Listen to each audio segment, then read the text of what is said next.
अब का गारंटी बा। हम तमाम मीडिया के लोग से पूछे के चाहता नहीं, आरती आरती छोटू छोटू आरती आरती कहले बा, वो तमाम लोग से पूछे के चाहता कि ये बात के का गारंटी बा कि आरती छोटू के घर में जौन विधवा बन के कहती है कि हम विधवा बन के घर में रहे, छोटू के घर में रही, के बॉडी पकड़ के छोटू के लाश पकड़ के हमार बबुआ हो, हमार करेजा हो, हमार सोना हो, अरे हमार बाबू हो, हम तोहरे संग चलेम, काहे ना चल गई। जौन महतारी अपना कोख से जन्म देलस, हमनी के पढ़ले बन से साइंस की किताब में 206 गो हड्डी होला हमनी के शरीर में, का बीतत हुई महतारी के ऊपर जब अपना बच्ची अपना बच्चा के जन्म देत हुई, वो महतारी के ऊपर का बीतल हुई जब आरती के जन्म देले हुई।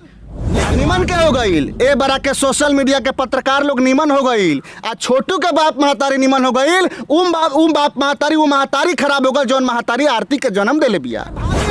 आरती खुद कहती है कि हमार भाभी फोन करके बोलावली 2 बजे रात खान, भाभी बोलावली तो छोटू काहे दौड़ल चल गईल, कौन ची काज कटर है कि छोटू दौड़ल चल गईल भाभी के फोन पर। केहू के घर में रात बापे महतारी के ना भइल, अपना भाई भौजाई के ना भइल, अपना समाज के ना भइल, उ लड़की छोटू के बाप महतारी के हो जाई ना होई, ई खेला पेला ना चली। अच्छा बाबा, पत्रकार लोग खोजता टीआरपी वाला न्यूज, एकदम टीआरपी एकदम छछखत न्यूज होके एकदम छनछनात होके, जेंगा औरत चलेली सन देखेंगा छनछनाला पायल चूड़ी कंगन छनछनाइल न्यूज हो के चाहिए। तभी आरती जौन करत तारी ई खिलवाड़ करतारी, ढोंग करतारी। आरती के छोटू से कोनो प्रेम नहीं खे, कोनो मोहब्बत नहीं खे, लाश पकड़ के रोला से बाबू हमार, छोटू हमार, राजा हमार, सोना हमार, पहले नहीं करे के चाहिए सोना राजा बाबू, इतना मोहब्बत रहे तो चल गई छोटू के घरे, ओकरा का प्रेम हुई जो अपने माँ का नहीं हुआ, जिसने जन्म दिया उस लड़की को, वो छोटू के माँ बाप का हो जाएगा। बट महाराज नहीं हो सकता। BA, BCom, BSc, MA, MCom करें विश्व की सबसे बड़ी यूनिवर्सिटी इग्नू से। सॉल्व असाइनमेंट्स और गाइड बुक्स प्राप्त करें। संपर्क करें Mahakal computers, DAV PG college के पास, पंच मंदिरा मोड़ से दाहिने, सिवान। जी नमस्कार, स्वागत है मेरे चैनल में और मैं हूं आपके साथ यूनुस। बिहार में ताबड़तोड़ देखा जा रहा है तो एक से बढ़कर एक वायरल कंटेंट वायरल हो रहा है। पिछले दिनों सोनू को देखे होंगे आप, जब सोनू वायरल हुआ तो फिर लालू यादव के आवाज़ पे CBI छापा मारती है और सोनू को दबा दिया जाता है, लेकिन सोनू किसी भी हाल में चलता रहा कुछ दिन तक वायरल में। बहरहाल अब हम बात करेंगे आरती का और छोटू की कहानी का। आखिर आरती इतना प्यार के लिए बेकाबुल क्यों है, अपने मम्मी पापा और अपने भाई और गांव जवार की इज्जत को लेकर तुली हुई क्यों है? वो लड़की बताइए, आप हमें अपने ही बताइए कि जो लड़की का जन्म दिया उसके माँ बाप ने उन माता पिता को छोड़कर किसी और लड़के के घर पर जाकर रहती है, तो फिर उस लड़की पे कैसे विश्वास कर लिया जाए कि वो लड़की इन लोगों के घर पे भी परमानेंट रह पाएगी या नहीं रह पाएगी।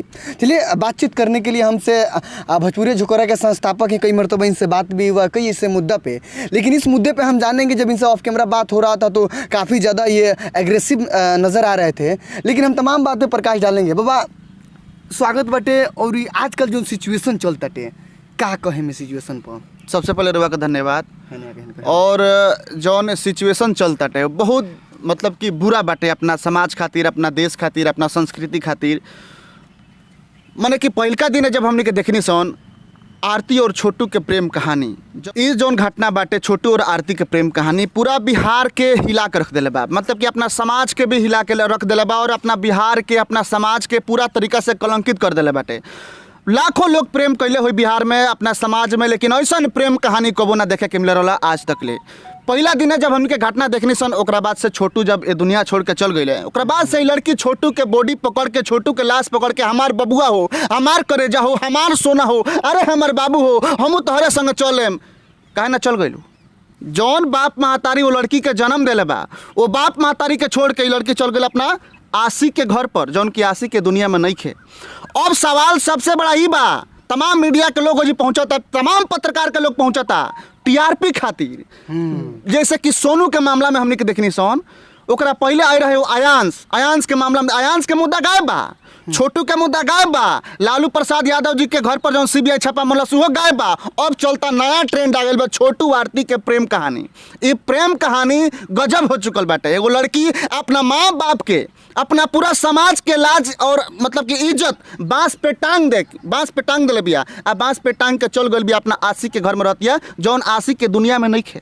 अब का गारंटी बा? हम तमाम मीडिया के लोग से पूछे के चाहता नहीं जे आरती आरती छोटू छोटू आरती आरती कहले बा, वो तमाम लोग से पूछे के चाहता कि ये बात के का गारंटी बा कि आरती छोटू के घर में जौन विधवा बन के कहती है कि हम विधवा बन के घर में रहें, छोटू के घर में रही?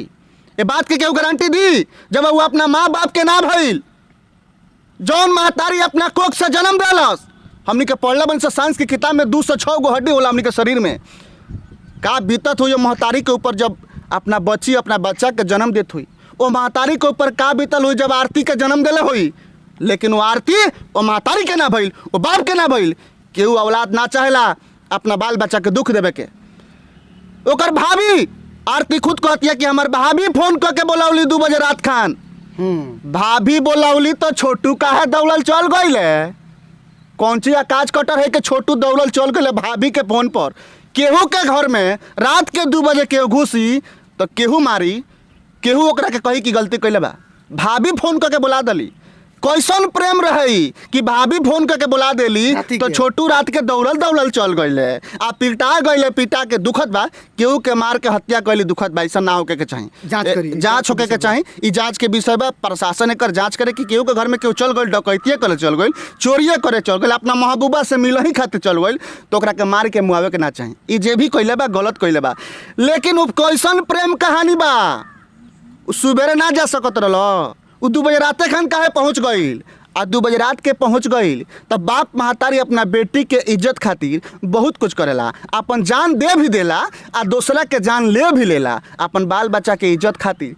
तो वो बाप महतारी आज बुरा हो गईल आ निमन के हो गईल? ए बड़ा के सोशल मीडिया के पत्रकार लोग निमन हो गईल आ छोटू के बाप महतारी निमन हो गईल। बाप महतारी वो महतारी खराब हो गई जौन महतारी आरती के जन्म देले बिया। बाहर प्रेम कहानी बा, ऐसा प्रेम कहानी तो आज तक ले बिहार में ना भरल कबो। लेकिन छोटू और आरती के प्रेम कहानी ऐसा स्तर पर पहुंच गई बा कि समाज आज कलंकित होता। आज हर महतारी आज रोवतारी, आज हर बाप रोवता बिहार में कि ऐसा औलाद के जन्म हमने के काहे देता नहीं सम।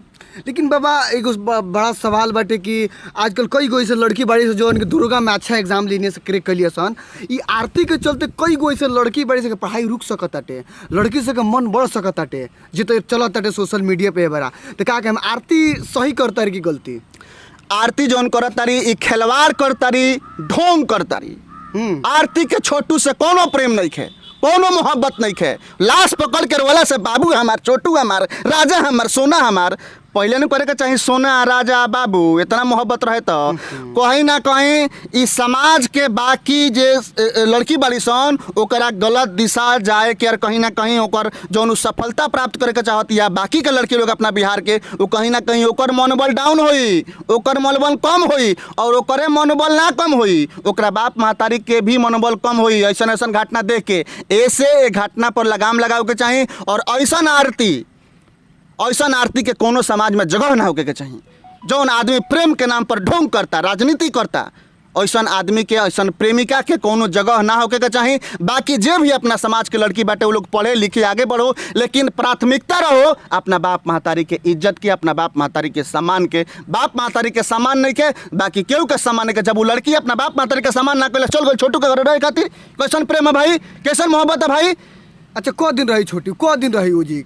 बुखार को दिन में उतर जी मोहब्बत वाला बाबा? 5 दिन से 10 दिन में बुखार मोहब्बत के उतर जाई। अच्छा। और ये बात के कोनो गारंटी नहीं है कि वो आरती वही जी रही है कि अपना घरे रही है कि कहाँ रही है। ये बात के क्या गारंटी दी कि आरती छोटू के घरे रही है जब तक ले जीवित रही? क्यों गारंटी दी? केहू गारंटी ना दी। आरती वही रही है कि अपना घरे रही है कि कहीं और जाइए, क्या गारंटी बा? जब वो लड़की अपना बापे महतारी के ना भइल, अपना भाई भौजाई के ना भइल, अपना समाज के ना भइल, वो लड़की छोटू के बाप महतारी के हो जाई? ना होई। ई खेला पेला ना चली। अच्छा बाबा अंतिम सवाल एगो ये रही कि जौन घटना घइल बाटे का जांच के विषय बाटे इतना होके के चाहिए? जौन भी घटना भइल बाटे वो घटना पर जांच प्रशासन के करे के चाहिए, और समाज के एहू बात पर चिंता करे के चाही कि ऐसा घटना ना होखो, और 12 बजे 2 बजे रात के फ़ोन करके केहू के अपना घरे ना बुलाई। प्रेम बा, प्रसंग बा तो ओकर अलग रास्ता बा, अलग ओकर समूह बा, अलग रूप से ओकरा के डील कइल जा सकेला। लेकिन एमे जौन डील करे के प्रक्रिया सामने आवता साफ दिखाई देता कि प्रेम कहीं से नहीं है। अगर प्रेम रहित तब प्रेम के एगो अलग रुतबा बा, प्रेम के एगो अलग रंग बा, प्रेम के एगो अलग रस बा, में तो प्रेमे दिखाई नहीं के दे। प्रेम में पेशेंस होला, सबर होला। सबर होला, हबर हबर दौड़ल चल गइले बबुआ।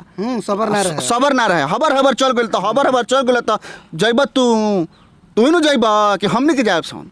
तो ये सब बाटे। चलिए अंतिम सवाल है कि पत्रकार लोग क्या कहे हमरुआ?